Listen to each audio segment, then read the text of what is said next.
T20 world cup में भारतीय team की लगातार दूसरी हार के बाद से यानी कल शाम से ही आप सबका मूड बड़ा खराब होगा।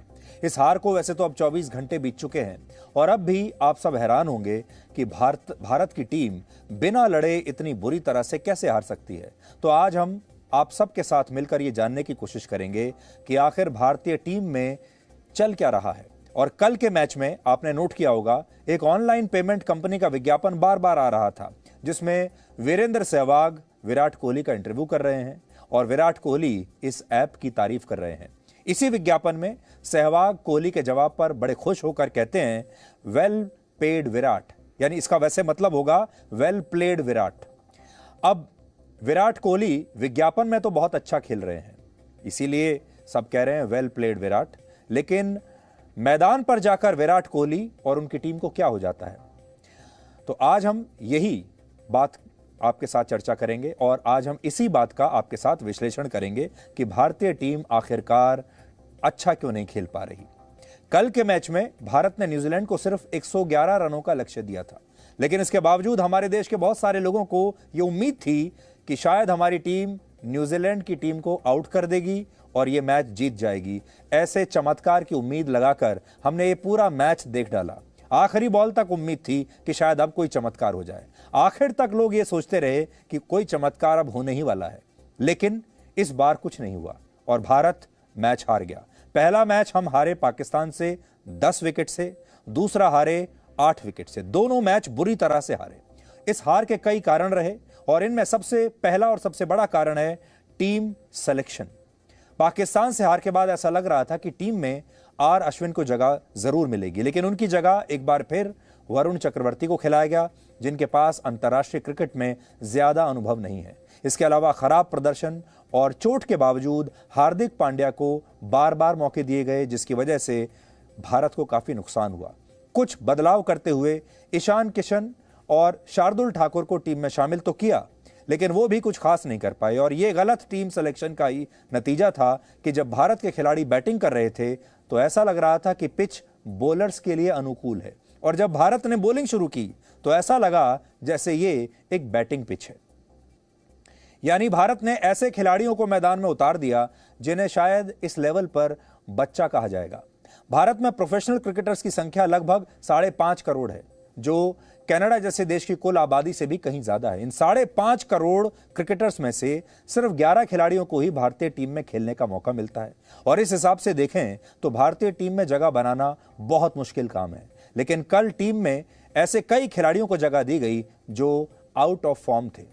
आईपीएल की थकान भी एक बड़ा कारण हो सकती है। वर्ल्ड कप शुरू होने से 2 दिन पहले ही 15 अक्टूबर को आईपीएल का फाइनल खेला गया था और आईपीएल के दूसरे फेज में खिलाड़ी 26 दिन में 31 मैच खेले और जब आईपीएल खत्म हुआ तो वर्ल्ड कप शुरू हो गया। यानी खिलाड़ियों को मानसिक तौर पर वर्ल्ड कप के लिए तैयारी करने का समय मिला ही नहीं, जबकि बाकी टीमें पूरी तैयारी के साथ वर्ल्ड कप खेलने के लिए आईं। इससे यह भी पता चलता है कि भारतीय टीम की अप्रोच क्या थी। तो आपने ये भी देखा होगा, बड़े बड़े जो एक्सपर्ट्स थे, यहां आपको ये भी समझना होगा कि जो क्रिकेट के जो बड़े बड़े एक्सपर्ट्स आते हैं टीवी पर, वो बात बताते हैं।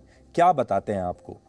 बड़े बड़े एक्सपर्ट्स ने कहा था कि क्योंकि भारतीय टीम पहले से ही दुबई में आईपीएल खेल रही है, इसलिए उन कंडीशंस में खेलने के मामले में भारत की टीम को फायदा मिलेगा, एडवांटेज मिलेगा और क्योंकि भारत की टीम को वहां पहले ही प्रैक्टिस हो चुकी है खेलने की और ये जो पूरी बात है ये हमारे पक्ष में जाएगी। लेकिन हुआ इसका उलट। हमारी टीम वहां लगातार आईपीएल खेल रही थी लेकिन उसका कोई फायदा नहीं हुआ। फायदे की बजाय हुआ यह कि हमारी टीम थक गई। बाकी के जो टीम्स आई वो आपको फ्रेश दिखी, उनके अंदर आपको ताकत दिखाई दी और वो कहीं ज्यादा बेहतर खेली। बायो बबल में हमारे खिलाड़ी लंबे समय से रह रहे हैं।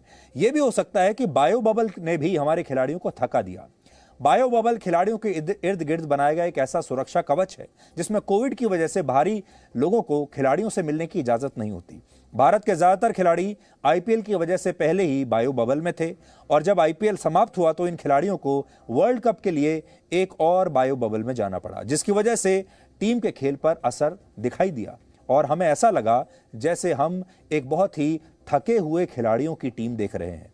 कल जब प्रेस कॉन्फ्रेंस में जसप्रीत बुमराह से इस पर सवाल हुआ तो उन्होंने भी यही कहा कि बायो बबल की वजह से टीम के मानसिक स्वास्थ्य पर काफी असर पड़ा है। उन्होंने क्या कहा वो आपको दिखाते हैं।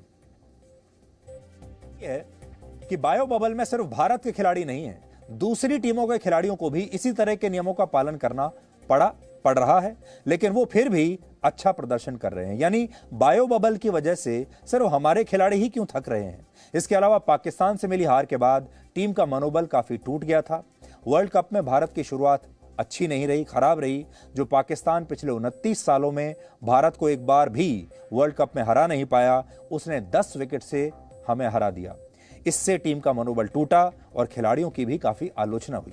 इसी मैच के बाद मोहम्मद शमी की फर्जी ट्रोलिंग हुई थी और क्रिकेट से ज्यादा इन मुद्दों पर बात होने लगी।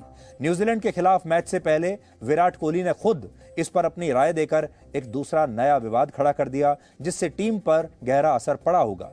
कोहली ने मोहम्मद शमी की फर्जी ट्रोलिंग पर कहा था कि कुछ लोग समाज में जहर फैला रहे हैं। अब आप सोचिए, टीम से ठीक पहले टीम के कप्तान क्या सोच रहे हैं? वो समाज के बारे में सोच रहे हैं या फिर अपनी टीम के बारे में सोच रहे हैं? वो अपनी रणनीति बना रहे हैं या फिर मोहम्मद शमी को लेकर रणनीति बना रहे हैं?